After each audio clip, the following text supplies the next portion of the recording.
Welcome back to In Your Neighborhood. I'm your host, Charlotte Brown, and on today's show, we've been talking about nutrition with holistic nutritionist Amy Ritchie. So, Amy, I'm curious as to the most common nutrition question that you get asked.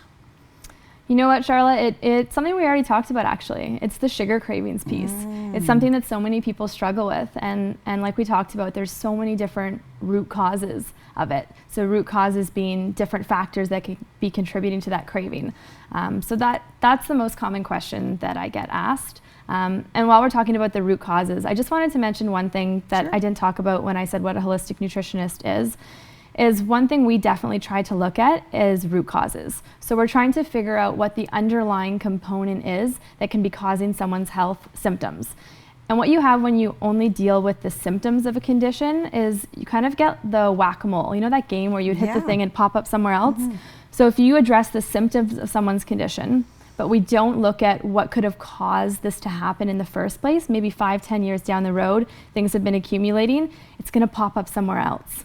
So if I have someone come in and we realize that their sugar cravings have to do with blood sugar imbalance, and I address the sugar cravings, but I don't address the blood sugar imbalance, later on that can turn into diabetes, or that can turn into other health conditions. So we always wanna look at, yes, let's address your current symptoms so we can help you reach your goals and feel good as soon as possible, but let's also dig into what could be causing it so we don't worry about what could happen to you 1 year, 10 years, 20 years from now. We want to be thinking about health in the short term and the long term always together. Yeah, absolutely. And just how big of a role nutrition plays in our health. Sometimes we don't think about it because you have to eat every day and it almost becomes, you know, you don't think twice about grabbing the donut or the whatever, but really those things are, like you said, food is like medicine, that when you put those things in your body, there's always going to be a reaction to that, you know, and how it can accumulate, I guess, over time, what that could turn into or be contributing to in your health. And like you said, we do have to make the choice to eat every single day. So when we start to play around with improving our relationship with food, your quality of life and your mood and the joy that you're able to get on the day-to-day drastically changes. No one has fun restricting or writing down every single calorie they eat or obsessing over food that they had the day before. So if we can start introducing healthy sources of all the nutrients you need and really addressing how you relate to food and your understanding of what it's doing in your body, I think that we can really shift people's experience with that, because it is something that I see people obsessing over a lot. And it takes away a quality of life. And there's so much contradictory information out there that it can get overwhelming. So I understand why people sort of get trapped in that cycle. But what I would say about healthy eating is that if you're eating quinoa and kale and drinking tons of water and all the things that we consider to be really healthy, but you're also obsessing about what you ate, you know, for dinner last night, or a party coming up and you know you can't have any alcohol or cake and it's stressing you out. That's not healthy eating. It's got to be a mind and body piece, and this is what holistic health is all about. We cannot separate the health of the mind from the health of the body. Very important. Yeah, good stuff for sure. Let's talk a little bit about mistakes. So let's talk about maybe some of the common mistakes people make when it comes to nutrition. I can tell you one is somebody like me who's got a busy, or no busier than anybody else probably, but you get going in the morning and you start working and all of a sudden I look at the clock and it might be lunchtime, it might be 2 in the afternoon and I still haven't eaten anything. I'm sure that's one of them. So let's talk about some of the mistakes and things that, you know, people can do to help improve on that. Well, I think touching on what you just said, not planning ahead for what they have coming up that week is something that many people can do. And there's always going to be a reason why we aren't able to eat properly or why we don't have time to do it. What's harder is finding the reasons to do it and the time to do it.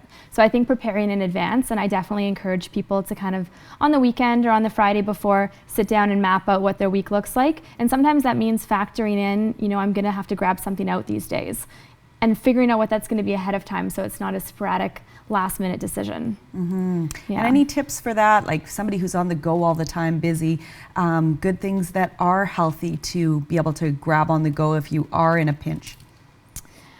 Well, I think that most restaurants at this point, it's pretty easy to get them to give you some version of like veggies and a protein, which is really important to get in at every meal.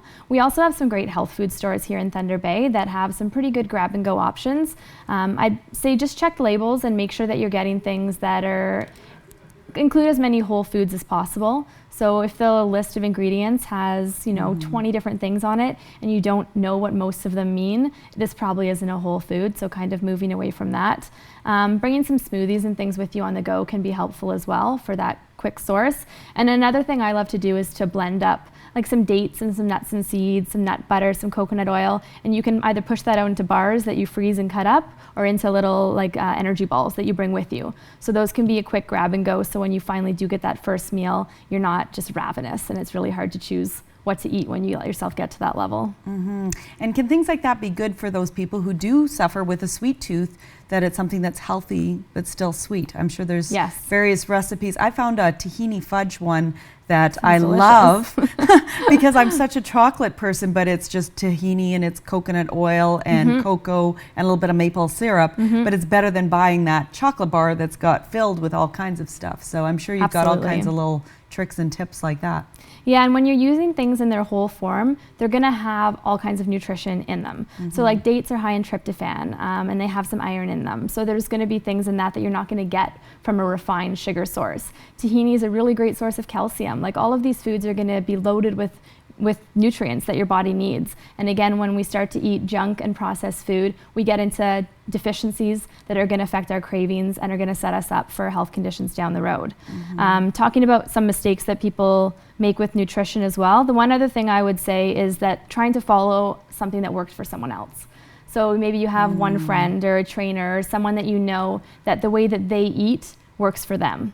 That doesn't necessarily mean that that's what's going to work for you. The diet that I find that works for myself is not what I recommend to most of my clients because it's so individualized what each person needs. So I think it's really important to get curious about what feels good in your body. And if you need to work with a professional to help figure out the best things for you, you can do that, but it's also something you can experiment with yourself and try eating a variety of different foods and see how they actually feel in your body. Yeah, very, very important. And I'd like to just touch on supplements. So do you believe that we can get everything that we need from food, or are there supplements that people should take, shouldn't take? Is that again very individualistic? Because that can be overwhelming. You can go into any drugstore or whole health food store and it's almost overwhelming as to the amount of supplements that's out there. Yeah, so I would say when we're talking about getting all our nutrition from foods, there is issues with the amounts of nutrients in our produce declining. Partially that has to do with the soil, partially that has to do with how things are being grown. Right, so when we're talking about using these different chemicals on it, so they no longer have as many nutrients. So I think supplements definitely do have a place. A quality multivitamin can be something that can be useful for most people. The way that I typically use supplements is I use them as something that's supplementing a place in the diet while we address that with food. So often I'll have someone on supplements for short term, say 3 to 6 months, while we make a correction, or we use it as like a very strong therapeutic for something that they're currently dealing with. I rarely keep someone on supplements for their entire life, but they can be very useful in getting in and treating something acutely. If you've spent 10 years getting to a certain state because of nutrients that you haven't been getting into your diet and you're so depleted, sometimes getting that into you in a really concentrated way can be really helpful. It's really important to buy high quality supplements, and that can get very confusing. So you want to try and buy from somewhere that has third-party testing and that is professional quality supplements. So I know naturopathic clinics can definitely carry this, but I would be a little bit cautious about getting it from some drugstores. So just talk to people that work there, talk to your doctor, and find out what the highest quality version of these supplements are, because it's really going to make a difference when they've made sure that what's on the label matches what's in the product and that you're buying the best product for you. Very important tips for sure. Well, we're already out of time. Any final thoughts or tips that we didn't cover that you want to mention, Amy? I think just the idea of, be really kind to yourself in the process here. Very important.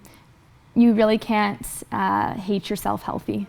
So if you're trying to eat in a way that you're not happy with how you're looking, or you're not happy with how you're feeling, and you're restricting and, you know, my body's working against me. This mentality is not going to lead to an end healthy state, because we have to consider the mind in this aspect and consider how we feel and be really compassionate and kind to ourselves.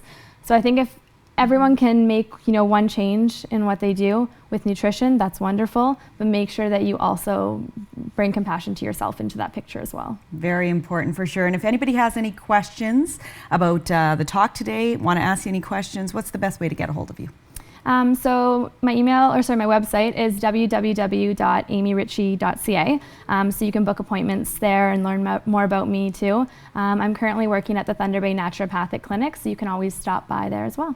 Awesome. Well, thank you so much for being on the show today, Amy, and enlightening us more about nutrition and just how important it is. I want to thank you for being on the show and telling us all about that. And I want to thank everybody for tuning in today. Be sure to watch next week with more on In Your Neighborhood.